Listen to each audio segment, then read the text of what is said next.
Hello students, चलिए आगे की बात हम लोग स्टार्ट करते हैं पढ़ना। जैसा कि हम लोग जानते हैं, अभी हम लोग पिछले वीडियो लेक्चर में, ठीक है, जो चैप्टर हम लोग ने स्टार्ट किया वो क्या था, principles of inheritance and variation. हम लोग कुछ बेसिक बातें भी किया गया वहां पे देखा हम लोग ने क्या कि इनहेरिटेंस क्या होता है, वेरिएशन क्या होता है, हेरिडिटी क्या होता है, ट्रेट क्या होता है, कैरेक्टर क्या होता है। ये सब सारी बातें हम लोग समझ में आई बात, ठीक है। तो सारी बातें हम लोग, ठीक है, डिटेल में जाके, ठीक है, बात किए थे वहां पे, ठीक, बेसिक इंट्रोडक्शन क्लास में जो पिछला वीडियो लेक्चर था बच्चों, ठीक है। देखो, जो भी मैं वीडियो लेक्चर आपको अपलोड करूंगा, ठीक है, उसको उसी दिन आप लोग देख जाओ, ठीक है, अच्छे से। और हाँ, जो कंटेंट मैं दे रहा हूं उसको बहुत अच्छे से, ठीक है, अपने आप से ईमानदार रह के सारी चीजें, ठीक है, उसको तैयार करिए, ठीक है। और उसके बाद क्वेश्चंस वगैरह प्रैक्टिस करिए, ठीक है। जब वीडियो लेक्चर आप अटेंड करते होगे, ठीक है, आप जो मैं नोट्स दूंगा उसको आप लोग पढ़िए। उसके बाद आप लोग एनसीईआरटी देखिएगा, सारी बातें समझ में आ जानी है एनसीईआरटी की, ठीक। और उसके रिलेटेड जो भी क्वेश्चंस रहेंगे वो भी हो जाने हैं, ठीक है। तो इस चैप्टर को इस तरह से पढ़ना है, इस पर्पज से पढ़ना है कि इसको सीखना है हम लोगों को, ठीक है। तो मैं चैप्टर वाइज जैसे पढ़ा रहा हूं, इस तरह से मैं topic wise video lecture upload कर रहा हूं, ठीक है। तो हम लोग इस चैप्टर को, ठीक है, रटने की कोशिश नहीं करेंगे, रटने की टेंडेंसी बिल्कुल भी नहीं रखेंगे चैप्टर में, सीखेंगे, ठीक है। तो टॉपिक वाइज जानेंगे, सीखेंगे क्या बातें हैं इसमें, ठीक है, जेनेटिक्स में, ठीक। तो मैं श्योर आपसे कह रहा हूं कि जेनेटिक्स इतने इजी में मैं बताऊंगा, ठीक है, कि सारा कॉन्सेप्ट बहुत आसानी से समझ में आ जाएगा आपको, ठीक है। और क्वेश्चंस भी नहीं फंसेंगे, ठीक है, क्योंकि इसके रिलेटेड जरूर क्वेश्चन पूछे जाते हैं, इस चैप्टर के से जरूर क्वेश्चन पूछे जाते हैं, चाहे मैं बात करूं कॉम्पिटिटिव एग्जाम की, चाहे मैं बात करूं बोर्ड एग्जाम की, ठीक है। इसलिए फुल फोकस होके इस चैप्टर को हम लोग बहुत अच्छे से पढ़ेंगे, ठीक है। तो चलिए आते सीधे टॉपिक पे और आगे की बात करना हम लोग स्टार्ट करते हैं। तो आज हम लोग फर्स्ट पढ़ने वाले हैं बच्चों क्या कि मेंडल लॉ ऑफ इनहेरिटेंस। जो चैप्टर हम लोग स्टार्ट किया गया है principle of inheritance and variation में, सबसे पहले हम लोग पढ़ेंगे मेंडल लॉ ऑफ इनहेरिटेंस, ठीक। आगे तो बहुत सारी बातें हम लोग करना है, मेंडल जी के जो लॉ थे उनके बारे में देखना है, ठीक है, वो तो हम लोग आगे जाके बात करेंगे। पहले हम लोग देखते हैं, ठीक है, मेंडल लॉ ऑफ इनहेरिटेंस, ठीक है। जो बातें बताऊंगा आपको उसको, ठीक है, सुनना है, ध्यान से समझना है। देखो बच्चों, अगर मैं बात करूं मेंडल लॉ ऑफ इनहेरिटेंस में, आपको पहले ये याद रखना है, कब की बात कर रहा हूं मैं, 19th सेंचुरी की बात कर रहा हूं। कब की बात कर रहा हूं मैं, 19th सेंचुरी की बात कर रहा हूं। मिड 19th सेंचुरी के दौरान मेंडल इनहेरिटेंस पैटर्न को समझने की या फिर कह लो जानने की कोशिश की, ठीक है। याद रखना है क्या कि ये कब की बात थी, मिड 19th सेंचुरी की। कब की बात थी बच्चों, मिड 19th सेंचुरी की, मतलब लगभग 1850 की। कब की बच्चों, 1850 के करीब, ठीक है। देखा जाए बच्चों क्या कि ग्रिगोर जॉन मेंडल, ठीक है, ग्रिगोर जॉन मेंडल, पूरा नाम क्या था इनका, ग्रिगोर जॉन मेंडल, ठीक है। ग्रिगोर जॉन मेंडल ने हाइब्रिडाइजेशन एक्सपेरिमेंट कंडक्ट कराया, किसमें, गार्डन पी पे। किसमें बच्चों, गार्डन पी पे, ठीक, जिसका साइंटिफिक नेम है, आप लोग को पता भी होगा पहले भी, क्या नाम है, पाइसम सेटाइवम। क्या नाम है बच्चों, पाइसम सेटाइवम। तो हम लोग को याद रखना है गार्डन पी का साइंटिफिक नेम क्या है, पाइसम सेटाइवम, ठीक है, ठीक। 7 ईयर के लिए, देखा जाए क्या कितने ईयर के लिए बच्चों, 7 ईयर के लिए, 1856 से लेकर कितना, 1856 से लेकर कब तक, 1863 तक, 1863 तक, ठीक है। और प्रपोज किया क्या, law of inheritance, law of inheritance क्या, ऑर्गेनिज्म में, ठीक। तो हम लोग को याद रखना है क्या प्रपोज किया बच्चों, law of inheritance living organism में, ठीक है। अगर मेंडल जी की बात करें हम आपसे, ऐसे उनके बारे में तो बहुत सारी बातें हैं, उनके बारे में जानना, ठीक है, क्या क्या वो किए अपने लाइफ में, ठीक है, सारी चीजें, क्या क्या चीजें वो मतलब कि खोज के, इन्वेस्टिगेशन किए, मतलब सारी बातें हम लोग करेंगे जाके इस चैप्टर में डिटेल में। ये लेंदी भी चैप्टर है, ठीक है, इसलिए बहुत ध्यान से हम लोग पढ़ेंगे, ठीक है, सारे कॉन्सेप्ट को याद रखेंगे। तो देखो क्या कि मेंडल का जो वर्क जो था बच्चों, ठीक है, वो 1866 में पब्लिश हुआ था। जैसे अगर देखा जाए आज के समय में और पहले के समय में, ठीक है, आज जितना सारी चीजें पब्लिकली हो जाती हैं, सारी न्यूज, कुछ भी छोटी सी छोटी न्यूज है ना, सब लोग जान जाता है। ठीक है। तो कई सारे ऐसे सोशल मीडिया है, सोशल इंटरनेट के थ्रू, मतलब ऐसे कई सारी चीजें अब इस समय है, ठीक है, कि लोग कोई भी बातें, कोई भी न्यूज हो, कोई कुछ भी हो, सब लोग बहुत अच्छे से जान जाते हैं। किसी चीज का मतलब कि वो करना, प्रचार वगैरह करना हो, ठीक है, तो वो क्या हो जाता है, बहुत जल्दी हो जाता है, ठीक है, सोशल मीडिया के थ्रू।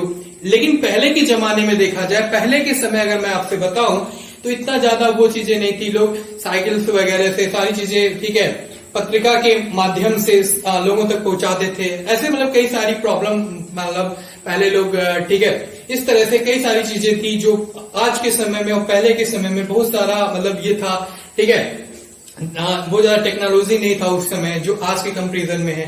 तभी उस समय ये इतना अच्छा काम किए थे। इनके बारे में हम लोग आगे जाके बात करेंगे, तब आपको समझ में भी आएगा ये चीजें, ठीक है। तो मैं यही कह रहा था आप लोगों को क्या, कि मेंडल का वर्क 1866 में पब्लिश हुआ था। कब हुआ था पब्लिश? 18 कब बच्चों? याद रखिएगा, 1866 में। कब? ठीक है, सॉरी बच्चों, इसको 1866 आप कर लो, 1896 नहीं होता है, ठीक है। कितना होता है बच्चों? 1866, ठीक है, तो याद रखेंगे हम लोग। तो देखो, ठीक है, तो याद रखना है, ठीक है, मेंडल का वर्क कब पब्लिश हुआ था? 1866 में पब्लिश हुआ था, ठीक है, एक पत्रिका के द्वारा, जिसका नाम था, क्या नाम था? ब्रून नेचुरल हिस्ट्री सोसाइटी थी। उसका नाम क्या था बच्चों? ब्रून नेचुरल हिस्ट्री सोसाइटी थी, ठीक है। और टाइटल दिया, टाइटल क्या दिया? ठीक है, एक्सपेरिमेंट्स इन प्लांट हाइब्रिडाइजेशन। क्या टाइटल दिया? एक्सपेरिमेंट्स इन प्लांट हाइब्रिडाइजेशन, ठीक है। देखा जाए बच्चों, क्या इनहेरिटेंस पैटर्न में मेंडल इन्वेस्टिगेशन के दौरान ये पहली बार था, ठीक है, ऐसा पहली बार हुआ था क्या, कि जब स्टैटिकल एनालिसिस और मैथमेटिकल लॉजिक को अप्लाई किया गया था बायोलॉजी के प्रॉब्लम में। पहली बार ऐसा था कि बायोलॉजी में, है ना, पहली बार मैथ चीजें आई थी, मैथ कैलकुलेशन आया था, सारी चीजें, ठीक है बच्चों। तो याद रखिएगा क्या, कि इनहेरिटेंस पैटर्न में मेंडल इन्वेस्टिगेशन के दौरान ये पहली बार ही था बच्चों, क्या, कि जब स्टैटिकल एनालिसिस और मैथमेटिकल लॉजिक को अप्लाई किया गया था बायोलॉजी के प्रॉब्लम में। आंसर में देखो, हाइब्रिडाइजेशन एक्सपेरिमेंट के लिए लार्ज, ठीक है, सैंपलिंग साइज थी, ठीक है। जैसे नहीं, अगर आपको बोला जाए कि लैब में जाके आप प्रैक्टिकल करो, तो क्या करोगे? ठीक है, टेस्ट ट्यूब लोगे, मतलब ऐसे कई सारी चीजें आप लोग लोगे, ठीक है, कि जिससे आप लोग एक्सपेरिमेंट कर सको, ठीक है। तो वैसे क्या, वैसे हाइब्रिडाइजेशन एक्सपेरिमेंट के लिए लार्ज, ठीक है, सैंपलिंग साइज थी, जो कि डाटा को कलेक्ट करने के लिए, ठीक है, ग्रेटर, ठीक है, क्रेडिबिलिटी दिया, ठीक है। जैसे कि देखा जाए, मेंडल कोई भी एक्सपेरिमेंट एक दो जनरेशन नहीं कराते थे, वह क्या करते थे, वह कई सक्सेसिव जनरेशन तक कराते थे, ठीक है।